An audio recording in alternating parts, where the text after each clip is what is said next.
Hello and welcome to Daily Politics on Trust TV. On this program, we discuss issues around politics, policy, and governance.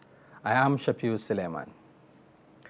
20 lawmakers from the opposition People's Democratic Party, PDP, had on the 27th of July walked out during a plenary following a motion to impeach President Muhammadu Buhari over the rising cases of insecurity in the country, which was shut down by the Senate President Ahmed Lawan. The PDP senators later handed down a 6-week ultimatum to President Muhammadu Buhari to address the nation's security issues or risk impeachment.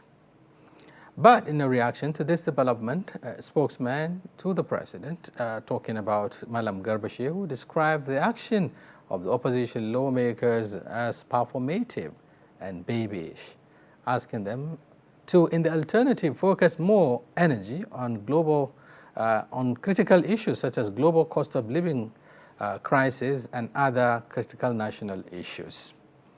We are joined this evening by a former lawmaker, Senator Shehu Sani, Senator representing Kaduna Central at the Red Chamber. He will be giving us his perspective on the impeachment moves and other sundry national issues. Thank you very much for joining us on the program. Thank you for having me. Before we commence the discussion, we will take a short break. Stay with us.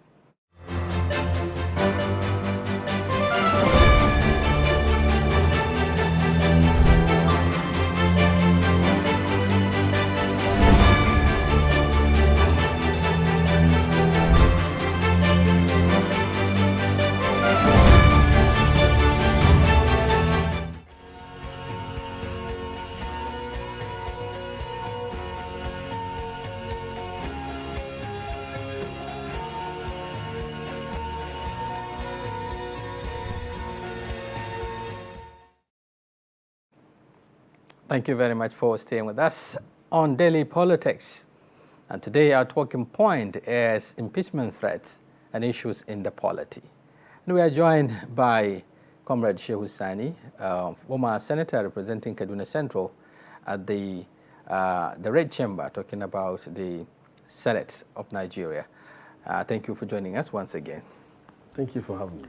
Right, okay, let's go straight into the discussion. Let's start with this one that borders, if you like, your former constituency, talking about the National Assembly. There has been this concern, by the opposition lawmakers, which generated some heated, debate, culminating into a motion, wanting to commence impeachment process against the president. But then it was somewhat shut down, by the Senate President Ahmed Lawan. But then the opposition lawmakers still went ahead after staging a walkout, to issue a 6-week ultimatum. First, let me get your perspective. There has been a lot of reaction to that development. Some see it as just a mere, showmanship, if you like. It is not for real, some will say. You've been in the Senate, and you also gauge the mood of this current Senate. Did it come to you as a surprise? Well, first of all, I think it's important that we make this very clear, that it is within the constitutional duties and responsibility of the National Assembly to impeach the president. The National Assembly has the constitutional powers to impeach the president. That should settle in our mind. Now, impeachment comes with process and procedure. And if you go through the rules of the House, the question you need to ask yourself is, those who are proposing the impeachment, do they actually have the numbers? Because if you go back into history, though you cannot compare what has been happening in State Assembly with the National Assembly. That's right. Where in the State Assembly, all you need to do is to collect signatures, and you may not even have the numbers, and with the backing of the police you can impeach a sitting governor. Now, the National Assembly and the presidency impeachment is a serious matter because it is as important as the unity, the stability, and the peace of the country. So there has not been any successful attempt to impeach the president since president of Nigeria since Nigeria's independence 62 years ago. Because if you look at how the procedure comes, you will come to the conclusion that it is not impossible, but it's difficult. Almost impossible. Yeah, it is difficult to achieve. The opposition in the National Assembly, specifically those within the Senate, proposed the idea of impeaching the president after exhausting all the channels that could have brought the attention and action of Mr. President to end the lawlessness, the bloodletting, the kidnapping, the violence, the banditry and terrorism in Nigeria. And before we land on that, it's important we go backwards to the 8th Senate. During the 8th Senate, our period at that time was considered as being belligerent and combative to the president. We have been seen to be a stumbling block, and we have also been seen to be the enemies of what they call progress. People who have been labeled or branded as enemies of Mr. President, and as such we have made it impossible for him to work. Now, after our Senate, then you have the 9th Senate that came with a new image of being subservient and compliant to everything. Is about collaboration considered subservient? Hold on. Well, they pride themselves as, and the president has never failed in each occasion to praise them for cooperating with him, for being very loyal to him. Now, that aside, but on this issue of impeachment, the opposition lawmakers knew within their conscience that it is impossible to impeach this president by virtue of the fact that as an opposition, they don't have the numbers. For them to be able to impeach President Muhammadu Buhari, they need a large number of people from the ruling All Progressive Congress. And how can that work?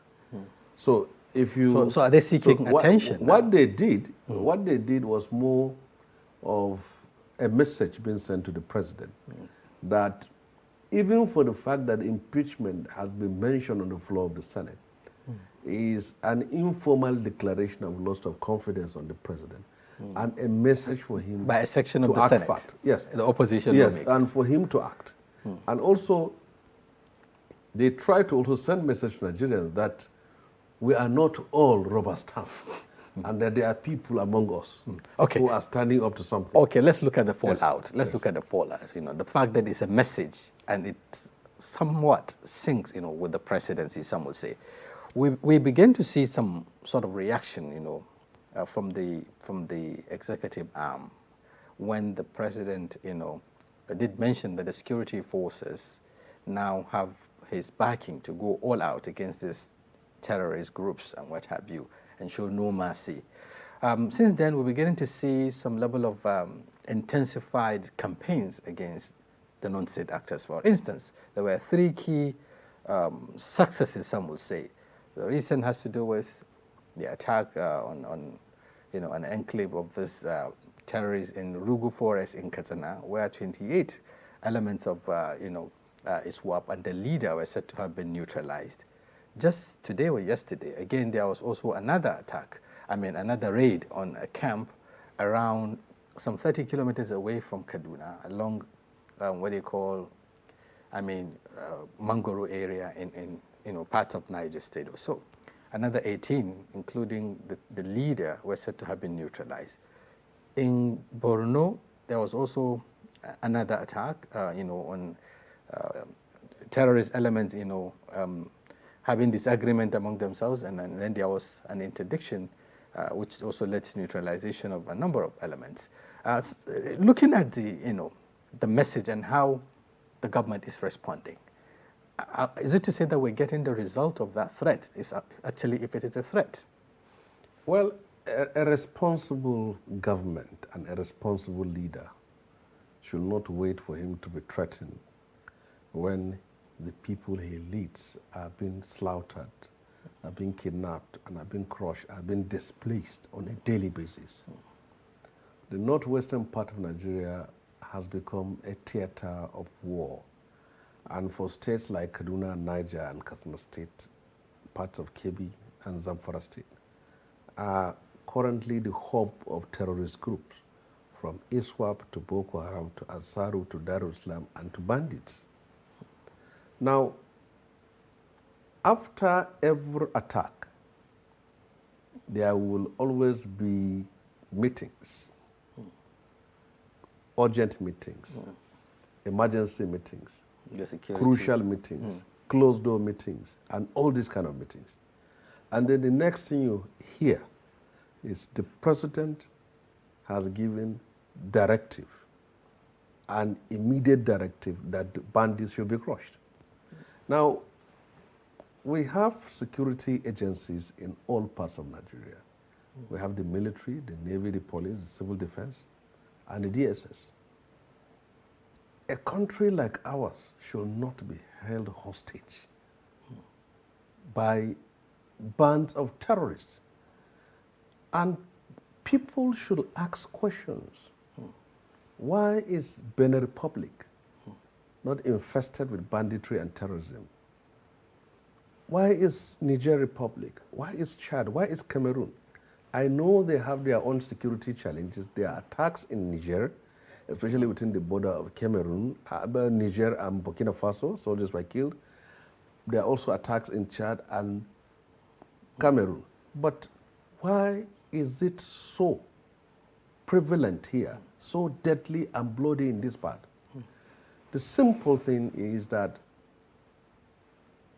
the government and security agencies have failed to take proactive measures to protect Nigerians. Now, these successes that are recorded are commendable. And it is wrong for anybody to say Nigerian army are not doing it. It is a disservice and demeaning to gallant and heroic men and women who have sacrificed their lives in the army and the police to protect us. We must appreciate them. But you don't have to wait until you are being threatened, until your seat is being threatened. It means that what is most important to you is the seat, and that you take action only when you're threatened. Now, what I want to tell you this. A nation of 211 million people. Okay, I was actually coming to that because, okay, you talked about the other states, that are, on the fringes of Nigeria who are, lesser in terms of number. We're talking about a country with a huge, expanse of land, porous borders. We're talking about more than 1,000 or thereabout borders that are unmanned. We're also dealing with a country that is complex, in terms of its society, in terms of, interest, and in terms of actors, also operating within the state. And some would say the combination of all of this would certainly make it, difficult, if you like, or complex for any government to operate.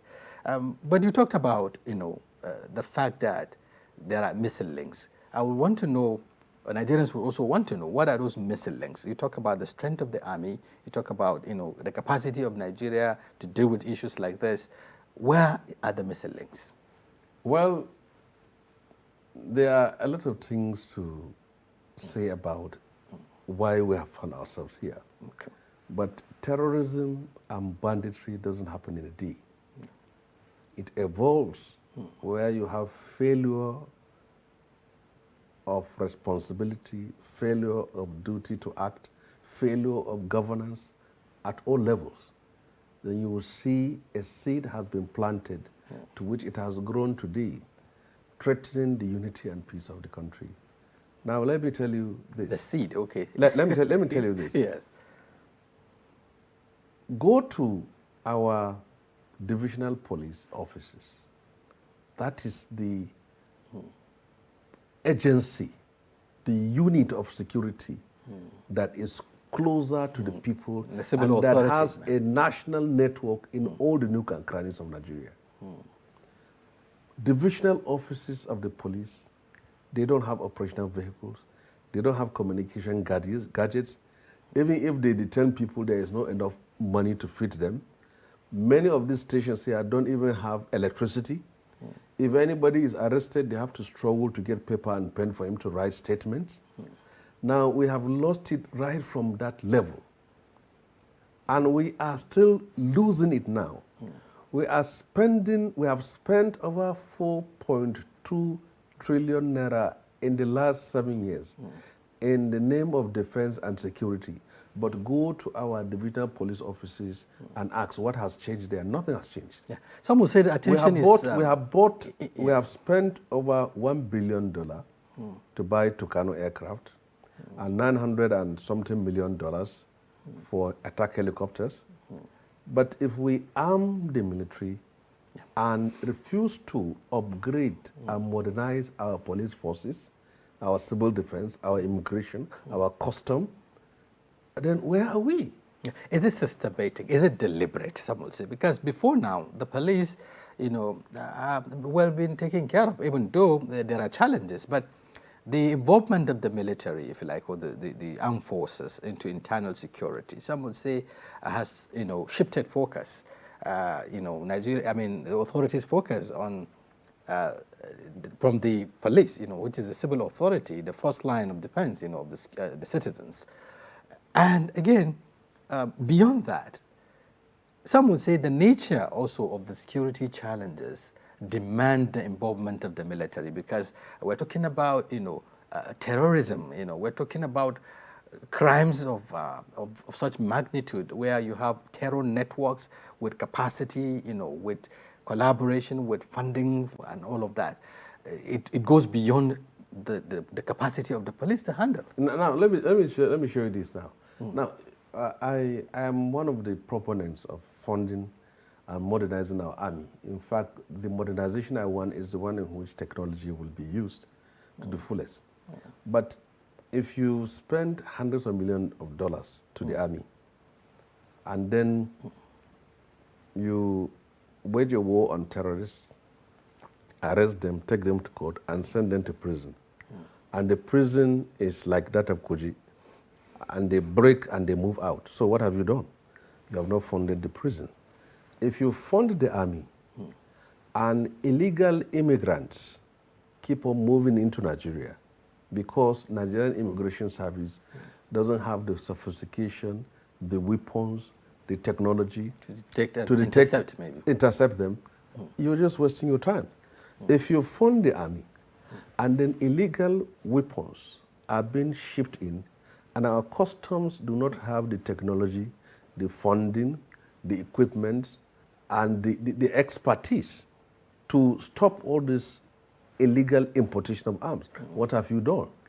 So all aspects, if you also fund the army, and then our Department of State Security are struggling to survive in their own divisional headquarters, what have you done? So every segment, every agency of national security is important in terms of protecting our country. We have to get the mix right. Yes. As you fund the army, you are funding the army today because you underfunded the police, underfunded the immigration, underfunded the custom, underfunded the civil defense, underfunded DSS. This is what happened. Today, the army are left to fight.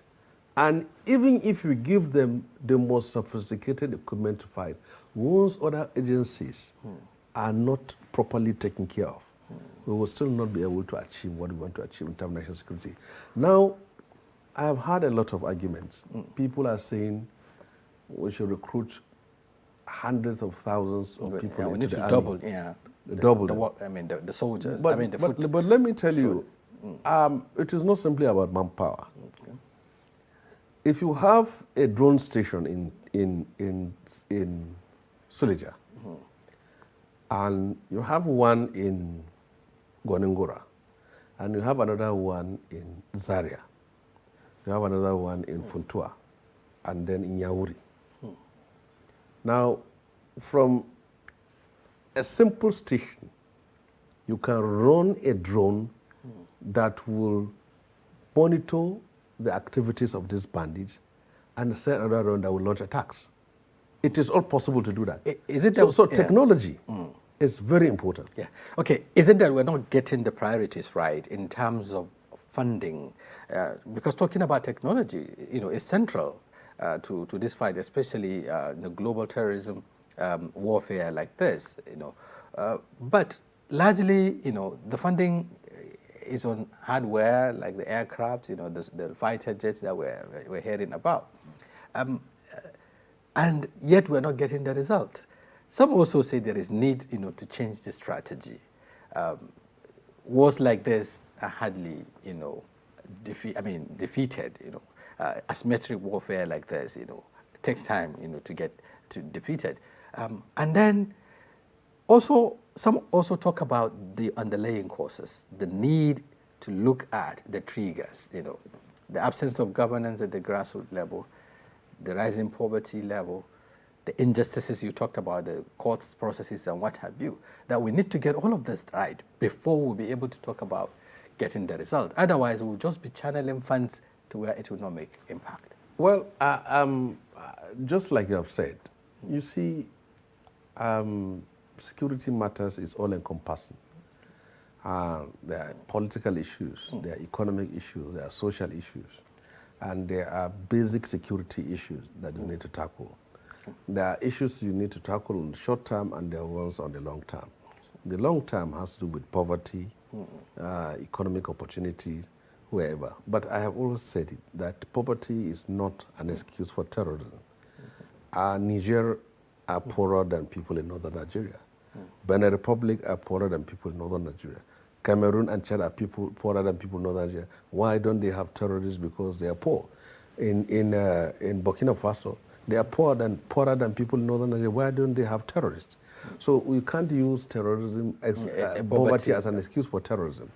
But what I can tell you is that when people have economic opportunities, when you address the problem of poverty, you make it impossible for terrorists and bandits to recruit from the vulnerable in the society, which is happening. Now, in parts of Kaduna State, terrorists have moved away from blocking roads and picking hostages. They map out territories and establish control areas, and they compete and contest within each other. Now, these are symptoms of a failing state. These are indicative, because where you have non-state actors having the capacity and firepower like the state or more than a state, where you have non-state actors carving a territory, establishing positions of leadership and assuming political control in a certain area. These are all symptoms of a state that is failing. But in that respect, I always believe that Nigeria can defeat terrorism. Okay. All we need is a leadership that is focused, a leadership that will not just fund our security agencies, but hold them accountable to the funding that is sent to them. And also funding in areas that are important and that are critical. Very necessary. Because you can't say you have pumped in 4.2 trillion and you have nothing to show. The last chief Is it to say there's nothing to show? Because some will say there's some substantial result, especially in the aspect of the Northeast, for instance. I have also said it. I've said it repeatedly. Yes. That we appreciate the sacrifice made by men and women of the Nigerian army. Because some few weeks ago, I visited a family in the Nigerian Defense Academy, Kaduna, where I met them, a widow and her children, and the father died in Yobe State. If you go to the 44 hospital today in Kaduna, a number of you see many servicemen who have lost their arms, their limbs. So it is an act of ingratitude for anybody not to appreciate the sacrifices made by these people. These are heroes, and we appreciate them. But what I'm saying is that commensurate with the resources that is pumped into our defense and security apparatus, with the result on the ground, is virtually, there are questions that need to be answered. Are there leakages? Because that has been a concern too. Every new chief of staff who takes over office complains of lack of equipment, lack of weapons, and lack of finance. And the president of this country has repeatedly said, I have given them all they need. Funding. So who is telling lies? And as a former senator, I know very well that out of the three most important agencies of government that have been well funded is the army, other than INEC.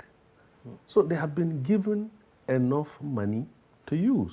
So where is this money going into? Well, because if you cannot see a result. And that is what I'm saying. That I read somewhere some 4 or 5 days ago, I think it was in Daily Trust, where the vice president was saying that it is time for accountability. That's right.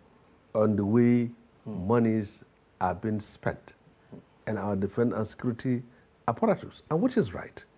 Because when you keep on pumping money and then complaints of lack of enough weapons and ammunition and lack of enough welfare it is time for people to ask question, where is all this money going to? But who is to ask the question? You talked about the vice president. Well, that is where the National Assembly function comes into being. Because I can understand, each time you have killings, kidnappings, the first people that are usually being looked at is the members of National Assembly. Because as a senator, even right now, I've been out of the Senate for the last 3 years. I have received several phone calls from different families and individuals. It's either that their own wives, their children, their brothers and sisters were kidnapped, and that I should do something about it, or I should help them with money for them to go and settle ransom to retrieve, to free their own loved ones. So you can ransom see now running into hundreds of millions. It has become a whole industry. Yeah, because we had, the train victims, each paying 100 million naira. This is what I'm saying now. Unfortunately, we are in a very difficult situation. We're in a dilemma.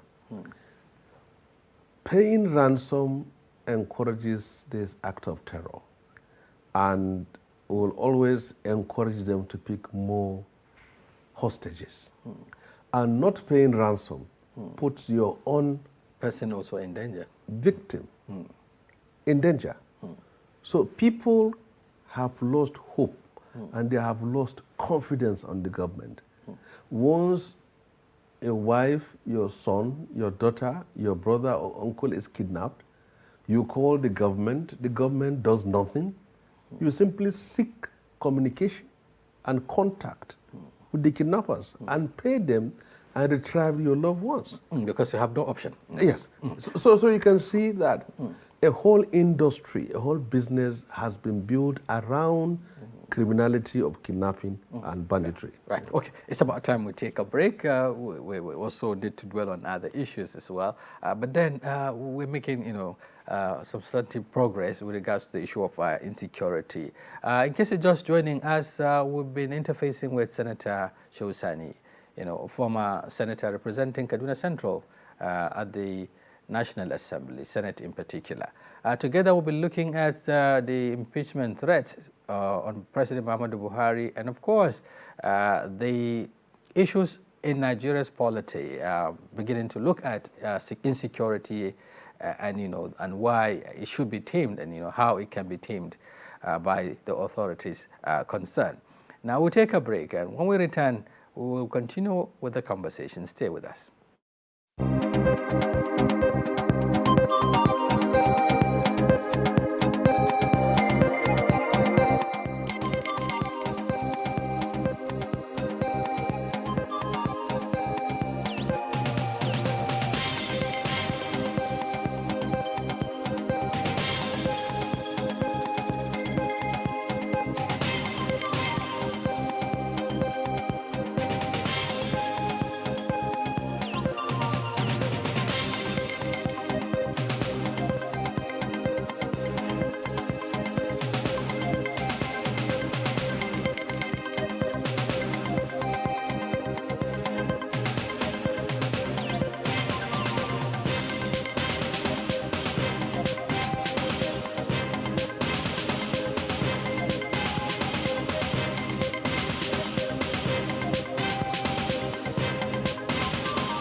Thank you very much for staying with us on Daily Politics. And today we're looking at impeachment threats and, of course, issues in the polity. And we have in the studio Senator Shehu Hussaini, former senator representing Kaduna Central at the Senate. Together we'll be looking at the issues. We're back, Senator, and still talking about, the security challenges. The recent arrest of suspect connected, with the church attack in Ondo, and perhaps the identity, if you like, of those suspects speaks volume to, the concerns being raised by Nigerians about the expanding scope, if you like, or expanding operations of this non-state actors, that we're talking about. Substantially, there has been talked about around, the ISWAP elements infiltrating, other criminal gangs and then expanding frontiers. What do you make up with the arrest and the identity of those arrested, in connection with this expanding terror? Well, the attack on the church in Owo, Ondo State, is a condemnable act. It's an act of terror. No sane human being will go into a worship center and slaughter innocent persons like that for whatever cause and for whatever reason. What we have seen in Ondo State was an act of cruelty and pure act of evil by those who perpetrated that act. Now, reactions followed, and I can remember immediately after that attack, 2 days after the condemnation that has trailed the attack, what I tweeted at that time was that there should be no vendetta and profiling of people based on the fact that either they come from northern Nigeria or they are Hausas or they are Fulanis. Let us consider this an act of crime and give security agencies the opportunity to go investigate and bring the culprits to book. There were people who were so angry that as far as they are concerned, the attack was perpetrated by Fulanis from the north or northerners or Hausas. And I believe that if we go along that path, we will be helping the criminal elements in the society to perpetrate their act and hide behind a blanket blame on a certain section of a country. And because we in the north are also at a higher rate victims of this terrorism and this banditry. So for someone out of anger to say that those who perpetrated the act are perhaps northerners or Hausas Fulani, that is way, way, way out of the matter.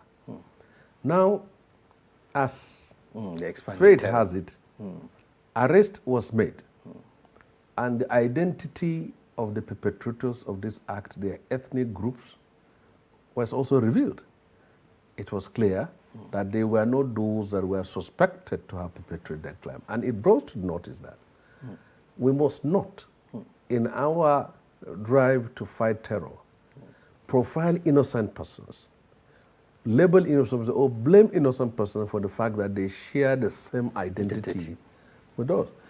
And I have seen reactions from the southwestern part of Nigeria, whereby every truck, every bus moving from the north to the south is being seen to be carrying terrorists, carrying criminals. People are meant to drop, profile and put in humanize them. It reached a point that it is easier for someone from the north to move to Benin Republic or to Togo or to Ghana than to move to the southern part of Nigeria, for the fact that if they move in group, they stand the chances of being suspected.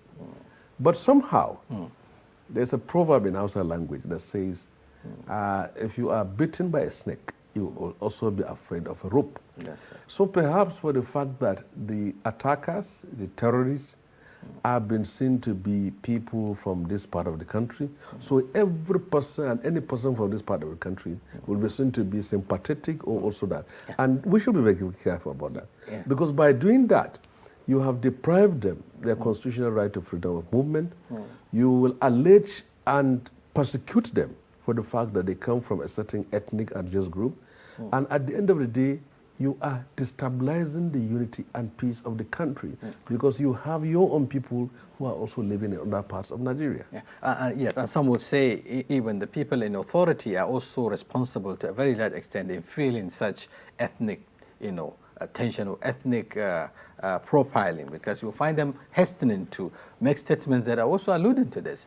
And now that we're beginning to see that it is not the way people think or expect, perhaps that would change the narrative. I don't know if that will do in terms of how people, down there, especially in the authorities, see this. I was talking about earlier whether the arrest has exposed certain concerns about the terror expanding. There is no doubt. You see, when a nation is fighting a war on terror, there is the likelihood of loss of decency, loss of rationality, loss of logic, loss of reasonableness, and also loss of senses. And that is why you will even see a government going beyond the ambit of the law in order to tackle terror.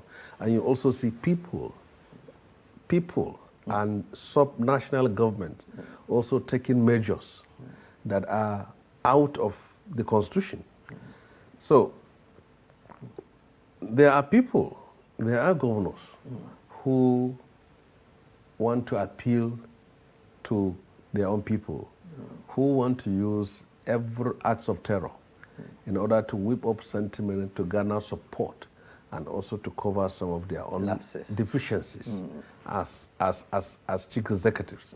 But in this respect, all that we should do as a country is to know that terrorism is a common threat and a common danger to our existence as a people, whether you come from the north or you come from the south. Look at the number of people that are being killed every day in Katsina, in Kaduna, in Niger State, in Benue State, in Taraba State, in Plateau State. Look at it. And in the northeastern part of Nigeria, blood is being shed every day. People are being kidnapped every day. People have been impoverished. They sold their farms, their houses, they took loans, and they beg to pay ransom. They have been so impoverished because of the activities of banditry. If you move from Kaduna to Birningwari in parts of Kaduna State, almost only 2 or 3 villages remain. They have all been displaced. Yeah. And these are farming communities. And these are communities with initially, booming in terms of livestock production. All of this has given way. People cannot go to their farms in Zamfara State and Sokoto State. Students cannot go to schools as more schools have been closed. I am a product of Government Science College, Kagara in Niger State. The town has been under curfew 2 to 3 times. And the last time, bandits raided the school and picked students on the ransom was paid.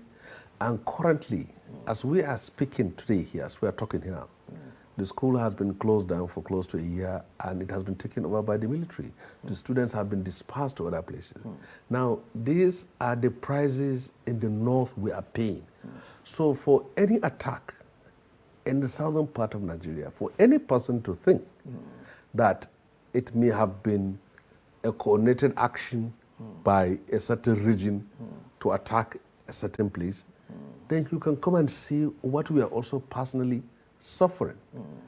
So as far as I'm concerned, until this country recognizes terrorism as a common danger, until this country unites and see it as a common threat, until this country see terrorism and banditry as an existential threat to Nigeria and the people of Nigeria, and not just irrespective of whether they come from, we cannot defeat it. Terrorism, terrorists who attack churches are doing so with a purpose of igniting a religious war. That's fair. And the only way you can neutralize them is refusing is refusing to do what they want, unite and fight them together. That's right. Yes. Okay, let's talk a little bit because time has been past spent, even though I had wanted you to also expatiate, talking about ethnic profiling, what has been going on, in the Southeast, for instance. Well, in the recent happening where, nationals, not even of Nigeria, were hacked down simply because of that, profiling. And then, so it goes even beyond, within us as a society now. That of the Southeast is most tragic and unfortunate. People from the North have been living in the Southeast for generations. And I have not seen any town or village in northern Nigeria without Igbos. And today we woke up to a point that people have been slaughtered in the Southeast because they don't come from southeastern part of Nigeria.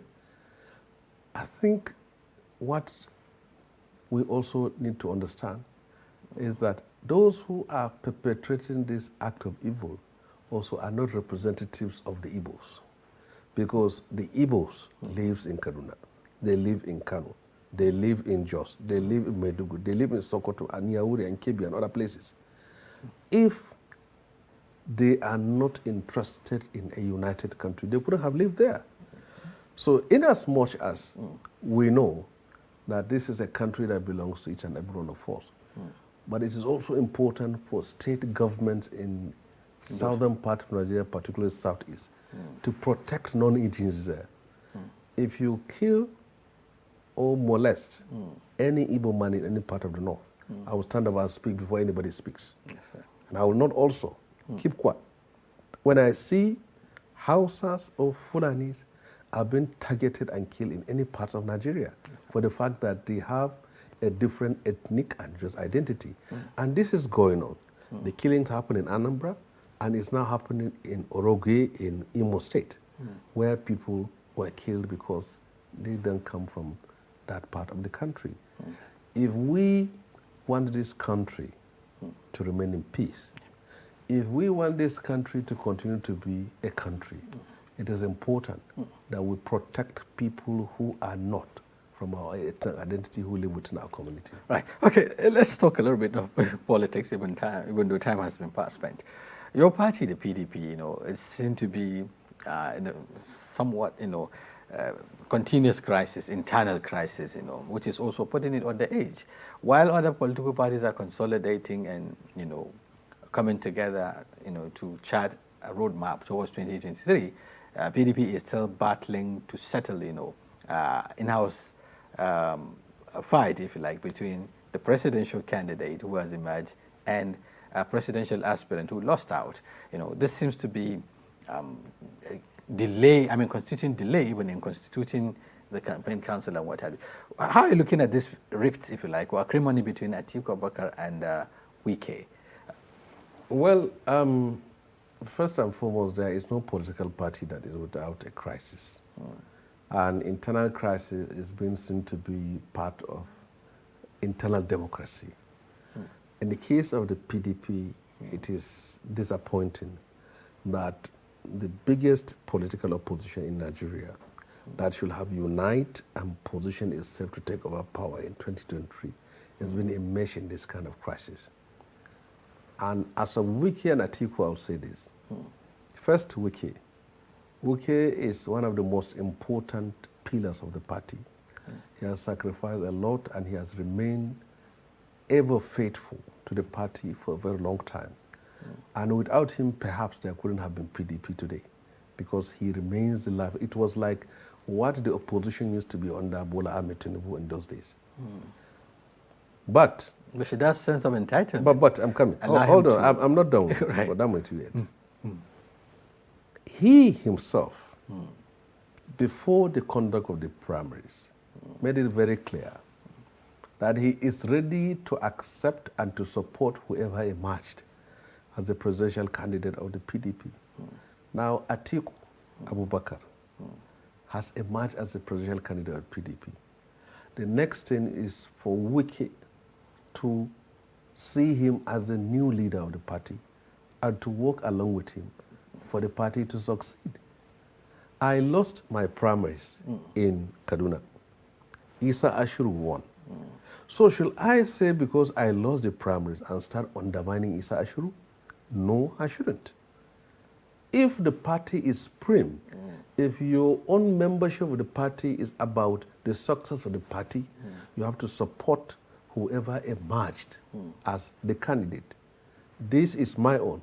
So to me, I believe the leaders and elders of the party should wake up, do what they need to do, because it's going to be a historic disservice for this country if PDP lost, not because people don't want to vote PDP, but because they refuse to unite at a crucial time and a historical moment where they have the opportunity to But is there power. a solution inside, looking at the widening, I mean, the crisis is deepening now, with Wike even hobnobbing with, people around APC? And Well, there will always be a way out. At the end of the day, there will always be a way out. Because the question is this. If you are of the opposition, PDP, and the question you need to ask yourself is, if the APC comes to power, will they protect you? Will they serve you better than the party which you come from? So do you prefer the enemy you know to the one you don't know? That's the question before you. So before Wike. before Wike, yes. So right. to me, he's a very nice person. He has supported this party. He is a man of his war tactics is needed for the struggle. But the fact of the matter is that he has to understand that he contested the election and he lost. And his supporters should pipe down. And they should emulate me, like the way I'm doing in Kaduna State. Right. And I have piped down, I'm supporting the conventional candidate of my party. Yeah. If I want to create trouble, there will be no peace in Kaduna, PDP. But I just pull down. Right. Yes. Talking about piping down, there is a suggestion recently, by one of the spokespersons of the PDP around perhaps the defection of the governor, the incumbent governor, RFI, to the PDP. And of course, you also saw the reaction by RFI. Does it, occur to you that there could be a possibility for him to defect to the opposition party? Well, that is his own individual decision to do, whether to remain in the APC or remain in the PDP. Well, if he decides to go to the PDP, it's not surprising because he was part of them. He was part of the 16 years of the PDP, and he was a full beneficiary of the party. So if he returned back to PDP, it's like if he had returned back. It's not like us that have been to be newly in the party. So people like him were part from 99 to 2010. But they're part ways since 2015. They parted way long ago. Of course, you can separate with any person and then reconcile. There are people who have parted ways for a long time and come back. So as the 2023, as we move towards 2023, there is still bound to be defections from all angles.